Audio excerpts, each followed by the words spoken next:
Señor, tú sabes que no puedo predicar.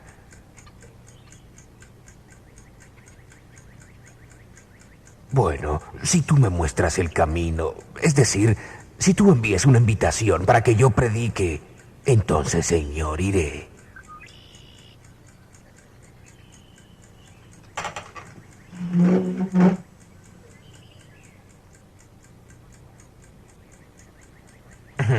No es muy común que alguien le pida a un agricultor de 49 años de edad que predique sobre la venida del Señor.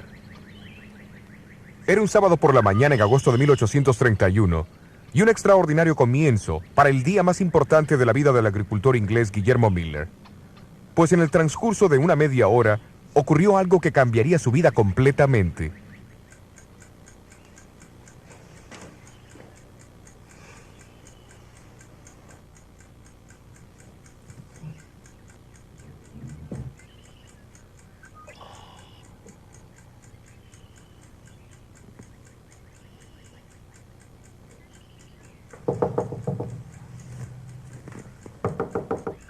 Pase. Sobrino, ¿qué pasa? Tío Guillermo, el pastor de nuestra iglesia no podrá predicar mañana. Papá me mandó que te pida que vengas y nos hables sobre lo que estás estudiando en la Biblia. Sobre las profecías y la segunda venida de Cristo. ¿Vendrás?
Como muchos otros que se han unido a las filas de Cristo a través de los siglos, Guillermo Miller era un novato indeciso.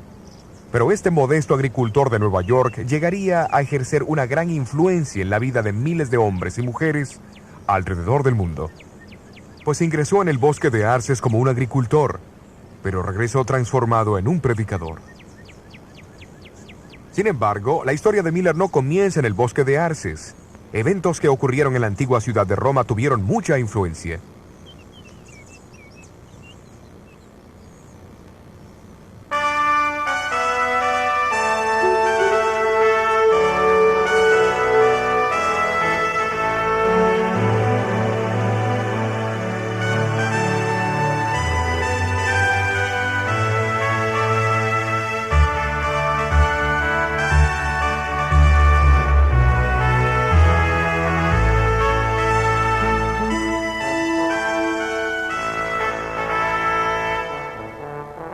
La Capilla Sixtina, cerca de la Basílica de San Pedro en Roma, es famosa por su historia y arte. Edificada por el Papa Sixto IV en 1473, es el lugar donde los cardenales de la Iglesia se reúnen para elegir un nuevo Papa. En sus paredes y techos se pueden ver magníficas pinturas de las escenas y personajes del Antiguo y Nuevo Testamento.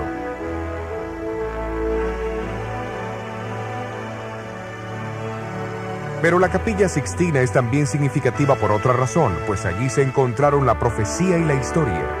Miguel Ángel nunca hubiera imaginado cuando pintó la figura de Daniel en el techo, al comienzo del siglo XVI, que una de las profecías de Daniel se cumplirían en menos de 300 años más tarde.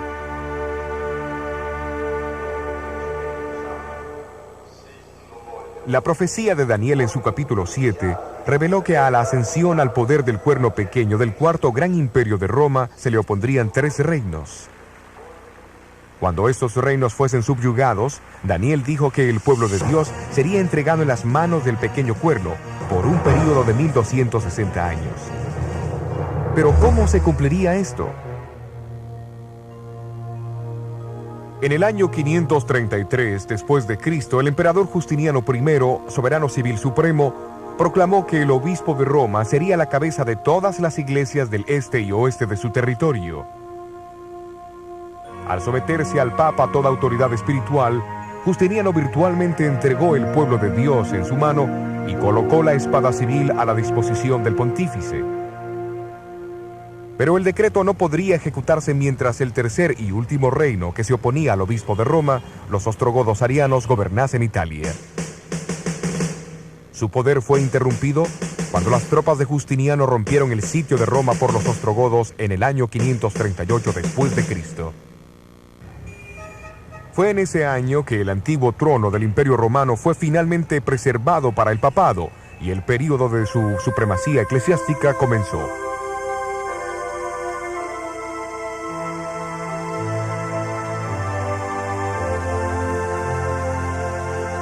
$1270 años después, Napoleón ordenó a su lugarteniente, el general Berthier, que marchara hacia Roma y subyugara la supremacía de su iglesia. En febrero 15 de 1798, el nuevo gobierno republicano fue establecido y sus emblemas y armamentos removidos de la ciudad.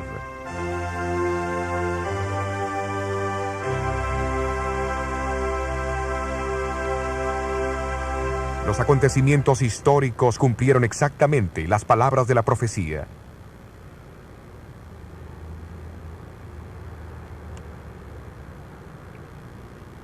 Poco más de 100 años antes, un doctor en divinidades de la Universidad de Oxford había sido el primero en declarar que la profecía de los 1260 años terminaría, como él decía, un poco antes del año 1800. Luego otros tomaron la misma posición. Algunos, como el famoso clérigo, filósofo y científico Joseph Priestley, hasta dijo que Francia sería el instrumento más adecuado para el cumplimiento de esa tarea. Cuando el golpe finalmente cayó sobre Roma en 1798, un coro de voces en Inglaterra, Europa y América atestiguaron el fin de los 1260 años de supremacía papal. A pesar de las diferencias de credo en otros puntos de fe, había una notable unidad en las interpretaciones proféticas básicas, recibidas de los primeros grandes reformadores. Ellos enseñaron acerca de los 4 imperios universales, las divisiones de Roma, el surgimiento del anticristo, el principio del día por año y la proximidad del juicio y la segunda venida de Cristo. Al despertar su interés en tan notable cumplimiento de la profecía, estos estudiantes de la Biblia empezaron a observar detenidamente la profecía más larga en el tiempo de Daniel, descrita en el capítulo 8. La predicción se encuentra en el versículo 14, en respuesta a una pregunta hecha sobre el tiempo que la visión cubría. ¿Cuándo Dios haría algo? Sobre el poder desolador que pisoteaba su santuario y su pueblo. La respuesta es la siguiente. Y él me dijo, hasta 2300 días de tarde y de mañana, y el santuario será purificado. El estudio de este periodo de tiempo ha intrigado a los estudiantes de la Biblia por cientos de años. Eruditos judíos, desde el comienzo del siglo VIII, y eruditos cristianos, desde finales del siglo XIII, han identificado los 2300 días como 2300 años. Pero aunque muchos siguieron estudiando esta profecía, su significado seguía siendo un misterio. No debe sorprendernos, porque en Daniel 8, el ángel Gabriel le dijo a Daniel que el período de 2300 días años no se cumpliría hasta el tiempo del fin. Y en Daniel 12, Dios ordena al profeta a sellar su libro hasta ese mismo tiempo. Evidentemente, el significado de la profecía de los 1300 años no debería entenderse claramente hasta que el tiempo de su cumplimiento estuviese cerca.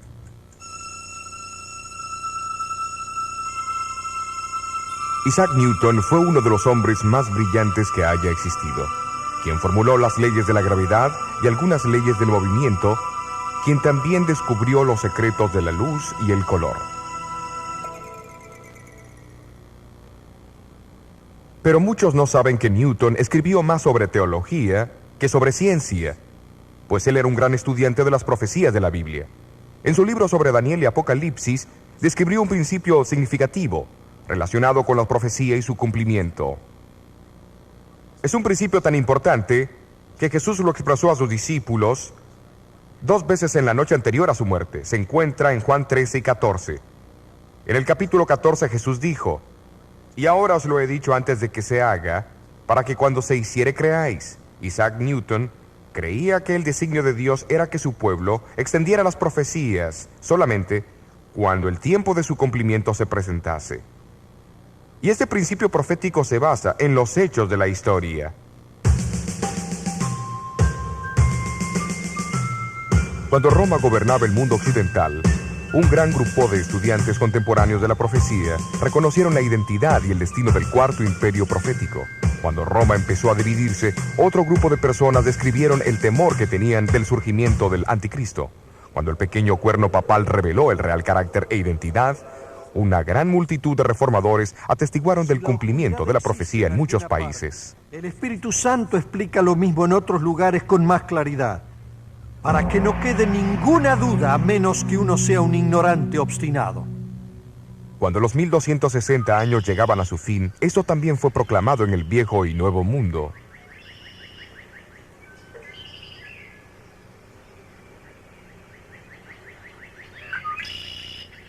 Pero en el siglo XIX, el foco de interés en diferentes continentes y países y entre todos los grupos denominacionales eran los 2300 años de Daniel 8. Y uno de esos testigos fue el predicador bautista que llegó a ser el líder en los Estados Unidos del gran movimiento que enfatizó la segunda venida de Cristo al comienzo del siglo XIX, Guillermo Miller. ¿Pero qué clase de hombre fue Guillermo Miller? Miller nació en Massachusetts en 1782. Cuando él tenía 4 años de edad, su familia se mudó a Lowhampton, Nueva York. Siendo el mayor entre 16 niños, su madre, que temía a Dios, le enseñó a reverenciar la Biblia como la revelación de Dios al hombre. A la edad de 21 años, Miller se casó con Lucy Smith y luego se mudaron a la cercana ciudad natal de ella, Pulteney, Vermont.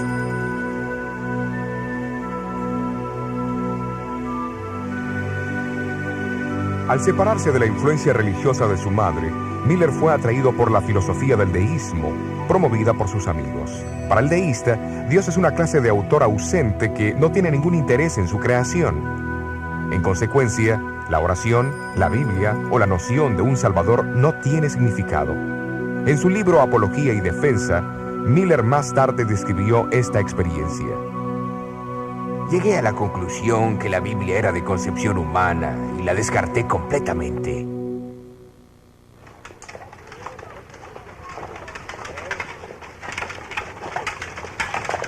Pero Miller poseía cualidades personales que incitaban a otras personas a confiar en él. Llegó a ser el sheriff asociado y lugarteniente de la Guardia Nacional del estado de Vermont. Durante la Guerra Americana de 1812, fue ascendido a rango de capitán en el ejército de los Estados Unidos.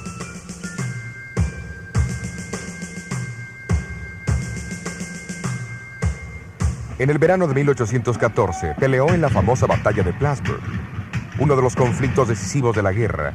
Las fuerzas americanas estaban inquietas ante los bien entrenados y disciplinados ingleses, quienes eran 3 veces más numerosos que ellos. Pero la sorprendente victoria sirvió para crear dudas en la mente de Miller, pues el éxito en la guerra parecía ser la obra de una fuerza más poderosa que la humana.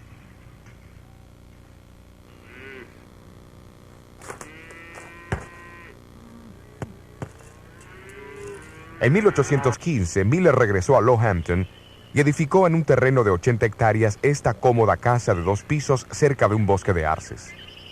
Aunque ahora creía en un ser supremo, todavía no creía que Dios había dado alguna revelación por escrito. Sin embargo, un día, al convencerse de su iniquidad, comenzó a preguntarse cómo un ser justo podría salvar a los violadores de su ley. De repente, la personalidad de un Salvador se le impresionó vívidamente. Sintió que podía confiar en la misericordia del mismo. ¿Pero existía ese Salvador?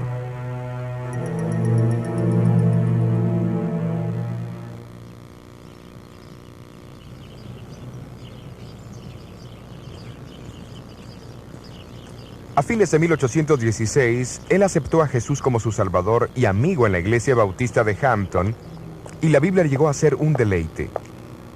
Pero sus amigos deístas fueron ágiles en desafiar su nueva fe en las Escrituras como la revelación de Dios. Dejando de lado todos los libros, excepto la Biblia y la concordancia de Cruden, Miller comenzó con Génesis 1 y prosiguió no más rápido de lo que su entendimiento del significado de cada texto le permitía. Pasó 2 años estudiando la Biblia meticulosamente, una tarea tan cautivante que muchas veces pasaba días y noches enteras en su estudio. ¿Y cuáles fueron algunas de las conclusiones a que llegó en 1818? Estoy completamente seguro que la Biblia se interpreta por sí sola y que es lo suficientemente simple para que todos la entiendan. También estoy convencido que la misma debe leerse literalmente, a no ser que exista una prueba clara que el escritor está usando un lenguaje simbólico. ¿Y las profecías del Viejo Testamento? Reconozco su forma simbólica, pero ellas casi siempre se cumplen literalmente. Tomemos por ejemplo el nacimiento, la muerte y la resurrección de Cristo. Estos fueron acontecimientos literales, pero sus profecías fueron escritas en un lenguaje simbólico y ocurre lo mismo hoy. Las señales de los tiempos y la presente condición del mundo concuerdan con las descripciones proféticas de los últimos días. Estoy convencido que este mundo ha llegado a los límites del tiempo asignado. Cristo Jesús está a punto de regresar en toda su gloria.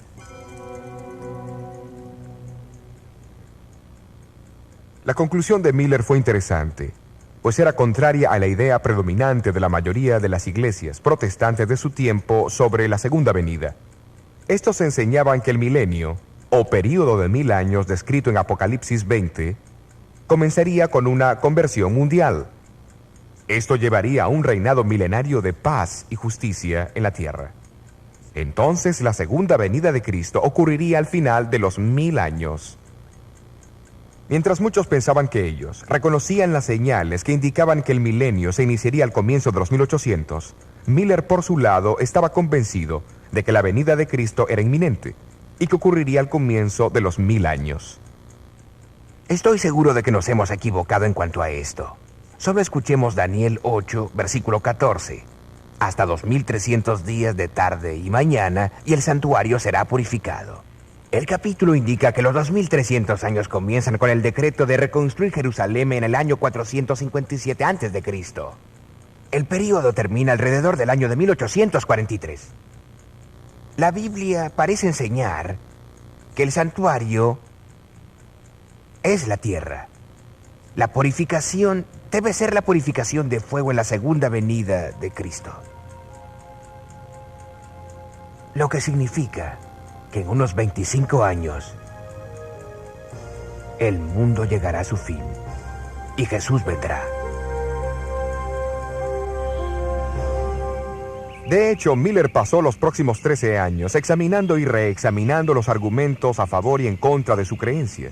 A medida que crecía su convicción, sentía que tenía el deber personal de comunicar al mundo sus conclusiones. Cuando los años de investigación finalmente borraron todo vestigio de duda, el temor de hablar en público se hizo presente.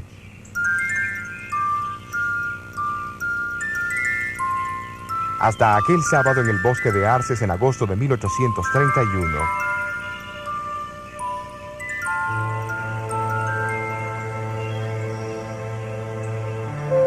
Miller acompañó a su sobrino Irving Guilford a la casa de los Guilford en Dresden.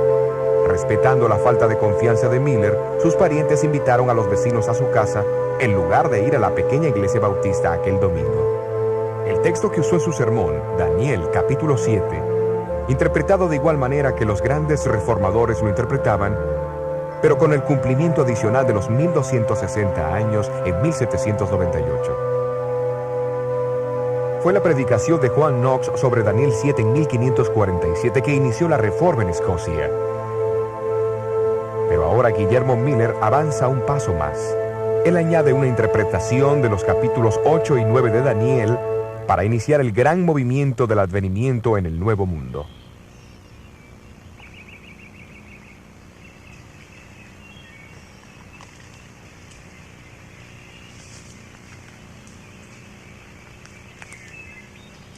Cuando Miller regresó a la casa, empezaron a llegar invitaciones para predicar en lugares cercanos y lejanos.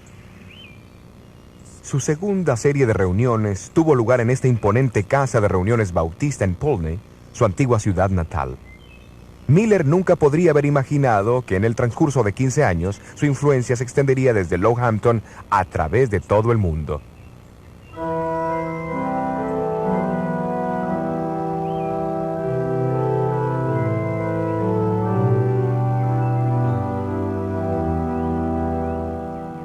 Aunque Miller había llegado a sus conclusiones por el estudio personal de las Escrituras, sus opiniones no eran del todo nuevas. Antes que él publicara este libro de disertaciones en 1836, ya habían otros 75 dispersos por los 4 continentes, que anticiparon sus descubrimientos. A pesar de sus diferencias culturales y denominacionales, ellos concordaban esencialmente que los 2300 años se cumplirían durante la década de 1840. O sea que la advertencia del juicio venidero y el pronto regreso de Jesús se dio tanto en el viejo como en el nuevo mundo.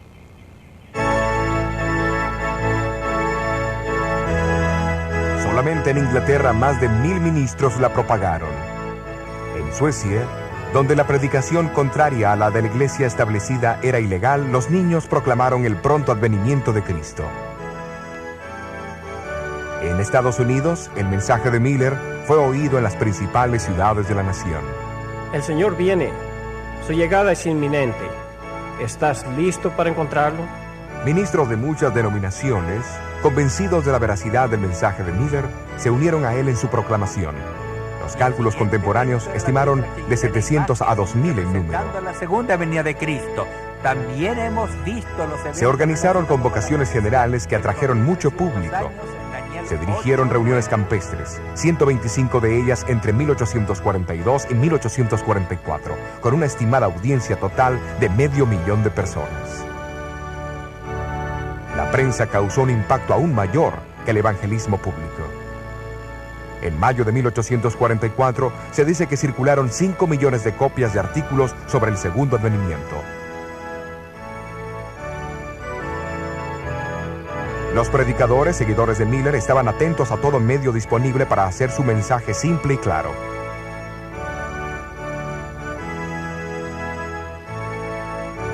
Este cuadro, con sus fotos y figuras, claramente se enfocaba en el año climático de 1843, la fecha aguardada por la venida del Señor.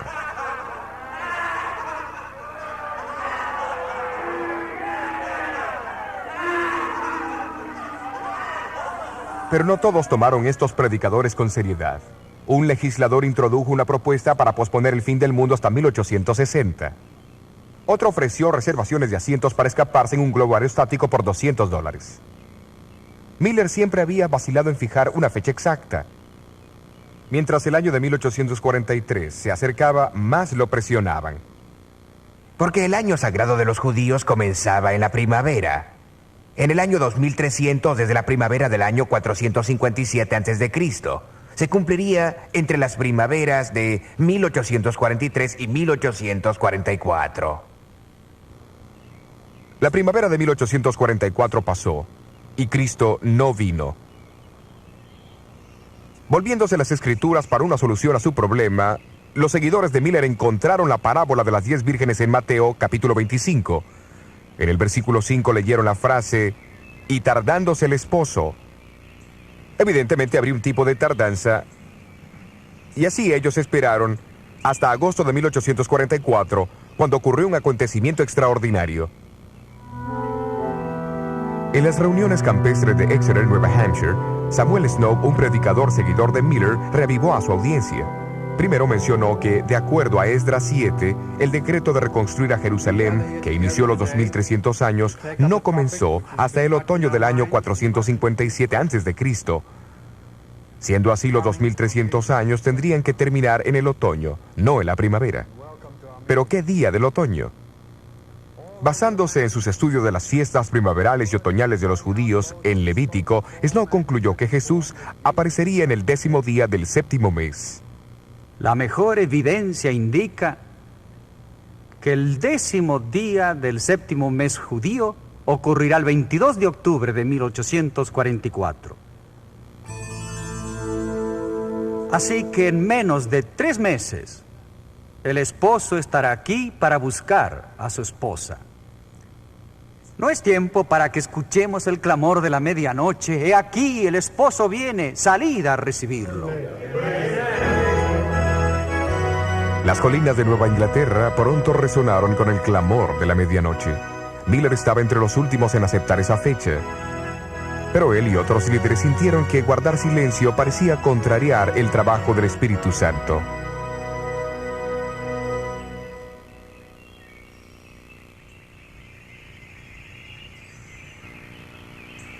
Mientras los días pasaban, muchos fueron bautizados.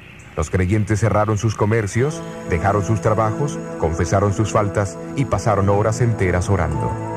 Finalmente el cubrimiento excesivo de la prensa cesó.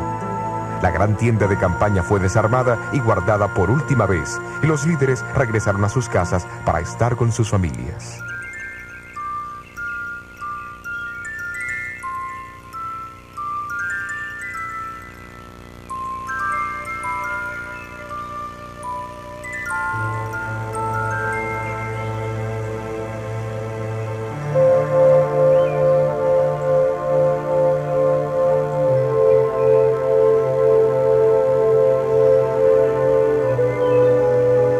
El mes de octubre es otoño en Nueva Inglaterra. Un poco más allá de este bosque de arces donde Miller había luchado con Dios, hay un gran promontorio de piedra caliza. Es conocida hoy como la Roca de la Ascensión. Aquí los amigos de Miller se congregaron el martes 22 de octubre y mirando hacia el este, esperaron con devoción la venida de Jesús.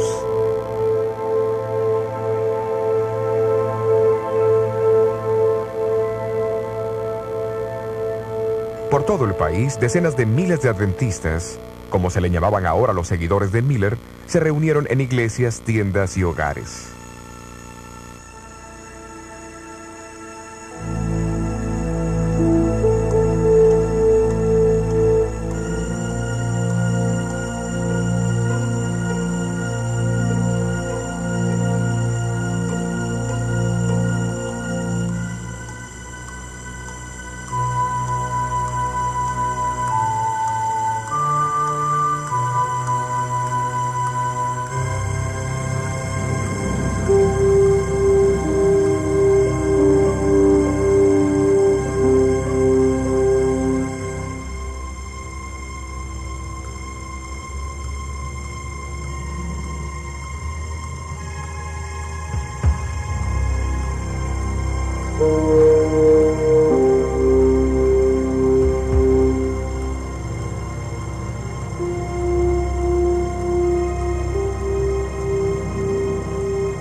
Pero Jesús no vino.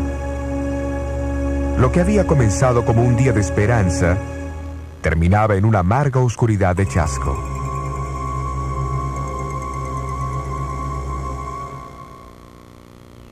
En los días y semanas que siguieron, la humillación, la confusión y la duda amenazaron sumergirlos. Inevitablemente el impulso pujante del movimiento del adventismo cesó abruptamente. Algunos lo abandonaron. ¿Los había engañado Guillermo Miller? Miller nunca abandonó su fe en el pronto regreso de Jesús.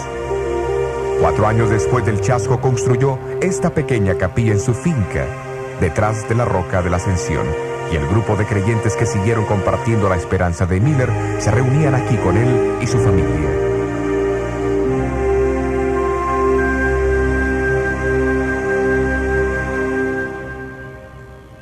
Miller estaba en lo cierto al enseñar que Jesús vendrá otra vez. El Nuevo Testamento se refiere a esto más de 300 veces. Estaba en lo cierto al decirle a la gente que se preparara para el regreso de Jesús. Después de todo, Jesús, Pablo, Juan, Pedro y los muchos cristianos a través de todas las eras dijeron lo mismo.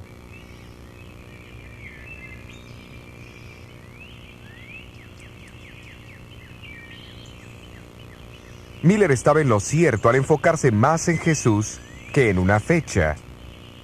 Y él estaba en lo cierto al declarar que los 2300 días son 2300 años, pues al establecer este principio día por año, se alineó con muchos estudiosos eminentes de la Biblia de 2000 años atrás.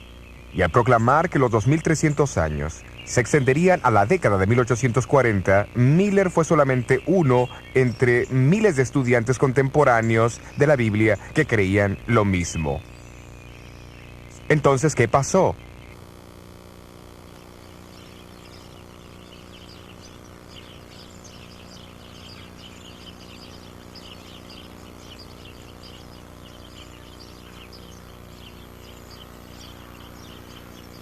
De alguna manera fue el mismo error que los discípulos cometieron cuando pensaron que las profecías decían que Cristo vendría como un rey.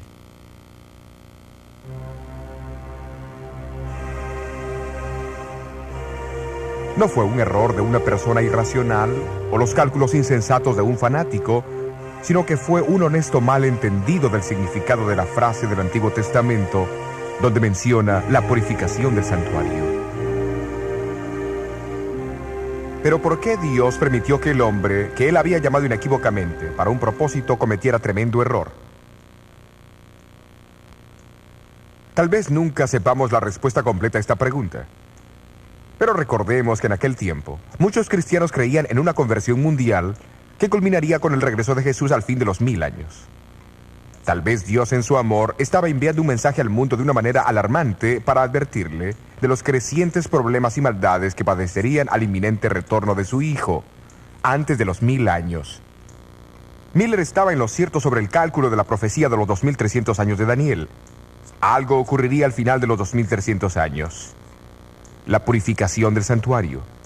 Tal evento demandaba una amplia publicidad y la más grande atención posible. Pero lo que significaba ese evento y el propósito que tenía era para otros descubrirlo.